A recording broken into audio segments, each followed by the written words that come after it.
evening. Welcome to another edition of the Press Club with me, Kendall Burton and Earl Bosque, where we review the big stories making the news each and every week, locally, regionally, and internationally. Before we delve into our discussion today, let's look at some of the headlines making today's newspapers. The Star newspaper has Kenny lost his marbles. The Mirror newspaper, coup plot. The Voice newspaper, new CSA row and jobless statistics questioned by the NCPC head. Also the Nationwide newspaper, the official government newspaper, Love Thy Neighbor, with a photo of the Prime Minister, I'm assuming on his trip to Dominica to inspect the damage firsthand. And of course your favorite, the inserts, the Yo magazine from The Voice. Rossino, he's a big deal. Another big deal, Denver, on the Tonight magazine and the Sports and Health magazine. You guys have taken over. From the Star.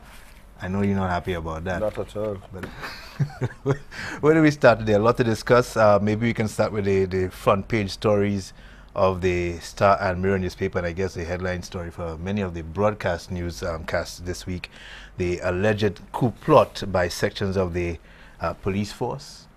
Against the Prime Minister. Even that. But is it really a coup plot? Yeah, well, and is it really sections of the police force? I mean, what I've heard in this whole episode is simply another replay of the long-standing thing that if you don't like the message, shoot the messenger. In that, Claudius Francis, who has been doing that show for such a long time and has never, to my knowledge, been sued for giving wrong information, who has never been proven to not be able to prove what he says. As a matter of fact, he has so much confidence in the information that he has said, if he can be proven wrong. If he can be proven wrong, he'll resign. He'll resign, yeah. Yeah, and that's, I think that all of the emphasis, again, you know, St. Lucia has gotten to a stage whereby, like I said, if you don't like the message, you shoot the messenger. And truth no longer matters to many people. It just depends on who's telling it. You know, you don't like the messenger, you don't believe the message, true or not. And like I said, in the case of Claudius, I listened to him and I was as startled as everybody else, you know, at what I heard. But unlike most others, I was confident that he knew what he was talking about. Yeah, but should that have been the way that he divulged that information? Should not that information have been taken to the police or to the Prime Minister directly for them to deal with it however they chose to deal with it? I don't know that it is his duty to report a plot. I mean, Claudius is a man of many parts. He's a member of the Labour Party. He is the President of the Senate. He's a talk show host. He's an insurance council president or whatever. In the particular role that he was making that revelation was not as President of the Senate, but as a talk show host. And in that particular role, I don't think his responsibility and his thinking is in the direction of being the guardian of the state or the national security guardian of the state. He made a revelation based on what he had been told. Right, but some might argue, and somebody did in today's edition of The Voice newspaper asked the question, can you really distinguish and draw the line between all of those roles that you're talking about? Oh yeah, well, I mean, you can. I mean, that's why he has all the roles, because he can do all of them. I mean, to suggest that Claudius spoke on the air as President of the Senate, I mean, there's a separation of these roles. He was a host before he became President of the Senate, and he has always made it clear that if he has to choose between the two, he will remain as a host of a show. And I do not know that Claudius's role on his show is to be the national security guardian of the state. The Prime Minister's revelation later, or confirmation, is that nothing Claudius said is inconsistent with what he had also been told, shows who is the one who's supposed to be concerned. If it's a coup plot, and I don't think, in fact, even calling it a coup plot is overblowing it. I mean, the suggestion that Claudius had claimed or said that the entire police force was in a plot with the United Workers' Party to overthrow the democratically elected Labour Party government. That's a lot of nonsense. Claudius mentioned 4 police officers. He specified where 3 work, what department they work in, and he specified another one. Senior officer. Yeah, and a senior officer. Now, I'm saying the Prime Minister, who was being called upon to fire Claudius Francis as President of the Senate on the basis of that revelation and what was claimed to be an absurdity on his part, the Prime Minister has now confirmed that nothing Claudius said was inconsistent with what he had been told, but the Prime Minister took the Prime Minister's road. He did what he has to do as Prime Minister. The thing is against him, the plan is against him, the plot is against him, and therefore he has made it clear he's waiting for the return of the Commissioner from the United States this weekend so that he could inform him. And should he, in my view, he didn't say so, but should he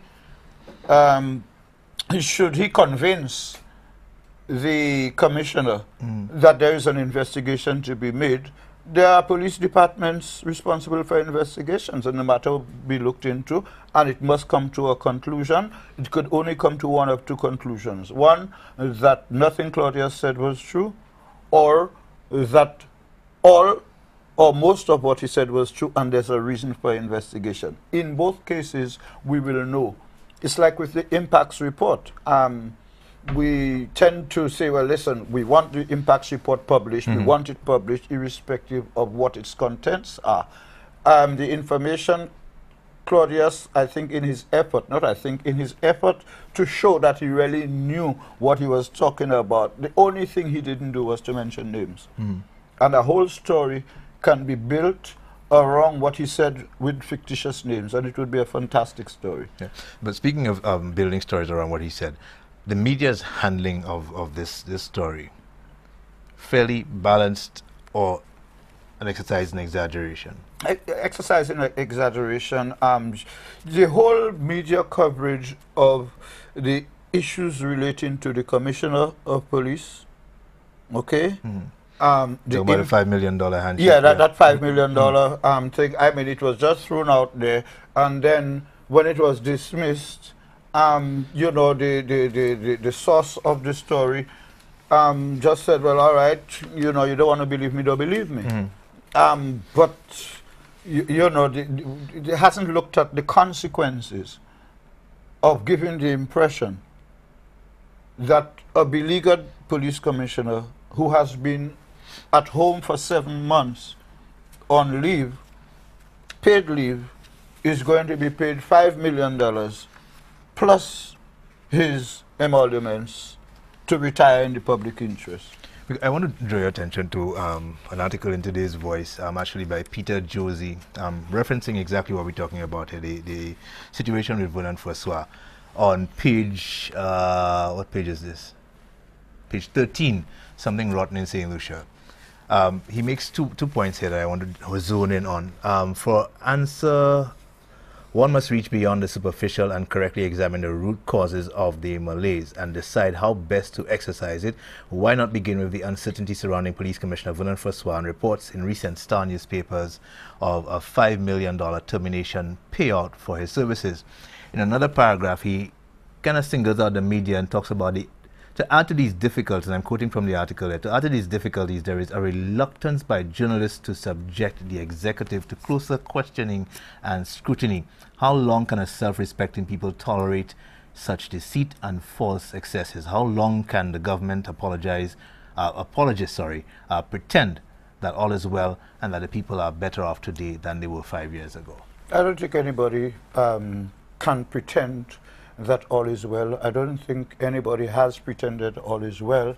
I think where the difference lies is in the degree of definition of what is good, what is well, and how we're doing. The Prime Minister's, for example, on Thursday, his statement to the press, which was not an address to the nation as mistakenly referred to and reported by other sections, his report his statement to the press on the current state of the economy. Mhm.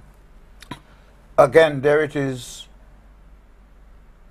The general manager of the national economy comes out and gives and says what he gave figures for every single thing that he claimed was good. The only thing he didn't give figures for, because he said he didn't have it, was the actual unemployment. And that became the story. You know, he backed up every other thing that he claimed.